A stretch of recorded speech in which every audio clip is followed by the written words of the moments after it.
আওয়ামী লীগ কিছু নেতা তাদের দূর থেকে এটা অপারেট করছে। ক্রাইসিস পিরিয়ড চলছে, অনেক ধরনের অরাজকতা ঘটনা ঘটছে। দুদিন আগে আপনার একটা ভিডিও আমরা দেখেছি, ডাকাতির একটা ভয় পাচ্ছিলেন এবং সিনেপ্লেক্স ভাঙচুর হচ্ছে। এই অরাজকতা নিয়ে যদি একটু বলতেন, বা আইন শৃঙ্খলা দ্রুত ফিরিয়ে আনাটা কতটা গুরুত্বপূর্ণ? আমি টিকটকেই বললাম যে দেশে অরাজকতা সৃষ্টি করছে একটা কুচক্রী মহল, এবং অনেক জায়গায় অনেক প্রমাণ এসেছে কারা করছে। এবং আমি যেহেতু আমাকে এখন বাক স্বাধীনতা আছে, আমি বললাম যে তারা বলেছেও যে আওয়ামী লীগ কিছু নেতা তাদের দূর থেকে এটা অপারেট করছে।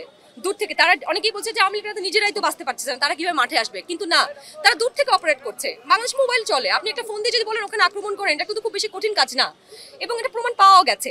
তো এই কুচক্রী মহলরা যা চেষ্টা করছে ঢাকায় একটা আতঙ্ক তৈরি করার, ডাকাতি আতঙ্ক কিংবা ভাঙচুর করে লুটপাট করে, লুটপাট শুধু যে আওয়ামী লীগ করছে তাও না, লুটপাট কিছু গরিব লোকরা, হ্যাঁ, সহ্যসন্ধানী লোকরাও করছে, আমি অস্বীকার করব না।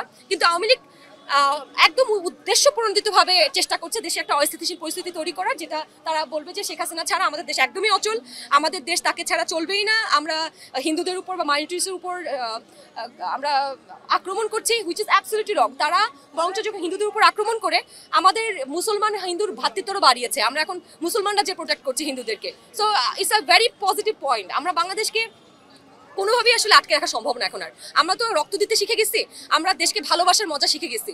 আমাদের ভেতরে যে দেশপ্রেমটা ছিল এটা আগে আমরা তো জানতাম না, আমি নিজেও জানতাম না যে আমি দেশকে এত ভালোবাসি। আমি যখন রাস্তায় নামি, আমি আম্মুকে বলতেছিলাম, আমার আম্মু প্রায় পাগল প্রায়, হ্যাঁ, আমি বলতেছি আম্মু প্লিজ ভয় পেও না, আমি আমার ছোট ভাইটা আন্দোলন করেছে, আমার আপন ছোট ভাই, ওরা প্রতিদিন বাসায় এসে থাকতো, ব্যালট লিখতো, এটা লিখতো, এটা লিখতো। তো আমি এটা দেখে আমার ছিল যে ভাই, আমার ছোট ভাই বোন এত ভালোবাসে, আমি রাস্তায় নামতে কিসের ভয়। তো নেমে গেছি।